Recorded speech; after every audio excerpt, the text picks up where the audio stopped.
Halo semuanya, Assalamualaikum warahmatullahi wabarakatuh. Dok, saya tuh nyeri banget lutut dan punggung. Kok tidak hilang-hilang ya dok? Bagaimana cara menyembuhinya ya dok? Jadi, bisa saja teman-teman terkena radang sendi. Ini merupakan penyebab penyakit yang sering terjadi pada orang-orang berusia 35 tahun ke atas nih. Penyebabnya ada banyak nih. Apa saja ya? Simak video ini hingga selesai ya, agar teman-teman mengetahui apa saja yang menyebabkan nyeri radang sendi.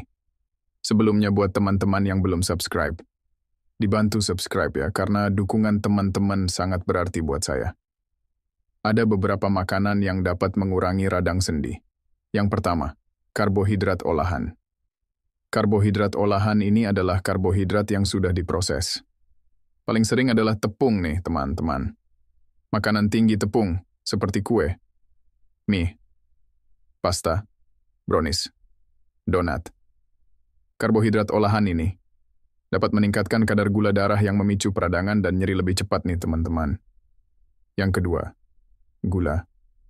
Makanan tinggi gula selain meningkatkan kadar gula lebih cepat, juga meningkatkan kadar bakteri tidak sehat di usus yang dapat mengiritasi tubuh dan meningkatkan peradangan nih teman-teman. Jadi untuk penderita nyeri sendi, sangat disarankan mengurangi asupan gulanya nih teman-teman. Semua jenis gula ya. Mau gula putih, gula Jawa, gula tebu, madu, bahkan sirup-sirupan ataupun minuman tinggi gula. Itu wajib dihindari untuk mengurangi peradangan. Yang ketiga, gorengan, kentang goreng, pisang goreng. Semua itu adalah sumber kolesterol jahat yang bisa memicu peradangan dan nyeri pada tubuh, sehingga orang-orang dengan nyeri pada sendi sangat disarankan untuk memulai merubah pola makannya. Dari gorengan menjadi yang rebus-rebus. Yang keempat, daging olahan. Daging olahan ini seperti sosis, bacon, nugget, bakso. Kenapa? Karena ketika pemrosesan daging itu akan merubah sel-sel pada protein dan lemak, serta peningkatan kadar garam di sana. Hal tersebut dapat meningkatkan peradangan dan rasa nyeri pada tubuh. Makanya sangat disarankan untuk menghindari makan daging olahan bagi penderita radang sendi. Makanan yang asin-asin, keripik asin, popcorn, mie goreng, makanan Chinese food. Makanan asin-asin itu tinggi garam, di mana peningkatan kadar garam itu dapat meningkatkan rasa nyeri pada sendi, sehingga penderita radang sendi sangat disarankan untuk mengurangi asupan garamnya. Yang terakhir, alkohol. Jika teman-teman mengkonsumsi jumlah alkohol yang tinggi, maka terbukti secara klinis itu dapat meningkatkan resiko nyeri peradangan pada sendi di tubuh. Alkohol ini tidak pada bir ya. Banyak makanan alami mengandung alkohol, seperti tape ketan, tape singkong. Itu tinggi akan alkohol secara tidak langsung dapat meningkatkan rasa nyeri pada tubuh. Jadi untuk membantu mengurangi nyeri pada peradangan, wajib menghindari makanan-makanan tersebut. Lalu makanan apa saja yang dapat menjaga kesehatan sendi? Yang pertama, glukosamin dan chondroitin. Komponen tulang rawan yang diproduksi tubuh secara alami. Dengan menambah jaringan tulang rawan tersebut, rasa tidak nyaman dan bengkak pada persendian dapat dikurangi. Glukosamin dan chondroitin yang dapat menghentikan rasa sakit dan mencegah kerusakan sendi. Ini telah terbukti untuk menjaga kesehatan sendi. Mengandung antiinflamasi atau anti peradangan yang dapat membantu meminimalkan kerusakan tulang rawan. Cairan pada sendiri dan nyeri pada persendian nih teman-teman. Hal ini membuat glukosamin dan chondroitin masih disarankan sebagai suplemen untuk menjaga kesehatan sendi nih teman-teman. Apalagi yang aktivitasnya tinggi seperti atlet, olahragawan, maupun bekerja di lapangan itu sangat diperlukan untuk menjaga kesehatan sendi. Secara alami, chondroitin dapat didapat dari tulang rawan pada sapi. Sedangkan glukosamin berasal dari cangkang kerang, seperti lobster, kepiting, ataupun udang. Yang kedua, sayuran.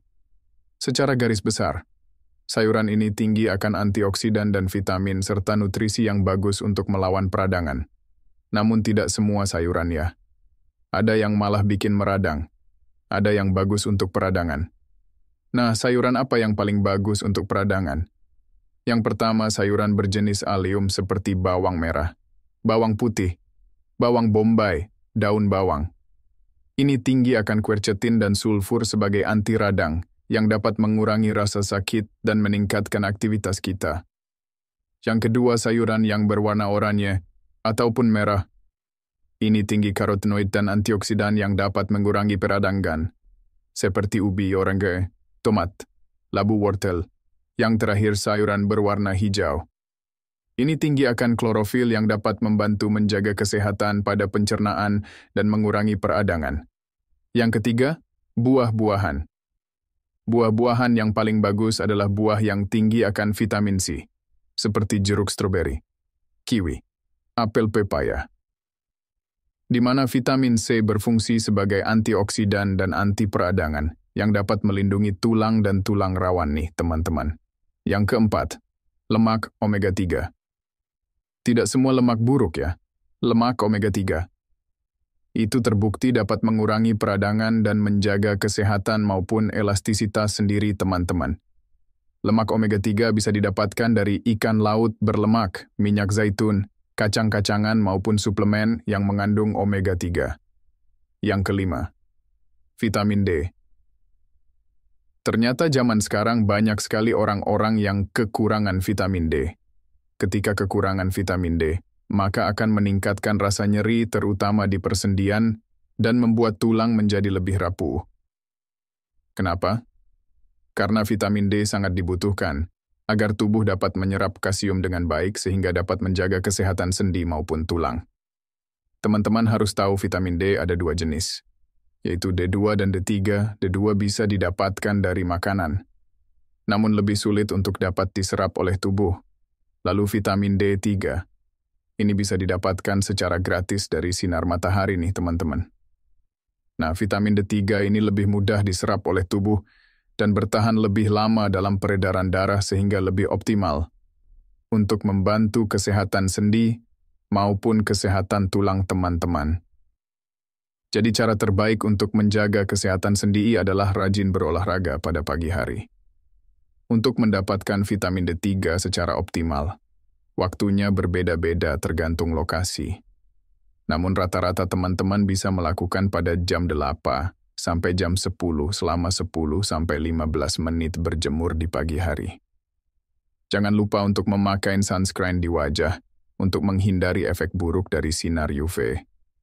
Jika teman-teman ada yang ingin ditanyakan, silahkan komentar di bawah ya. Jangan lupa untuk bantu dan dukung channel ini dengan subscribe agar makin berkembang lagi ke depannya. Terima kasih sudah menonton. Salam sehat. Sampai jumpa.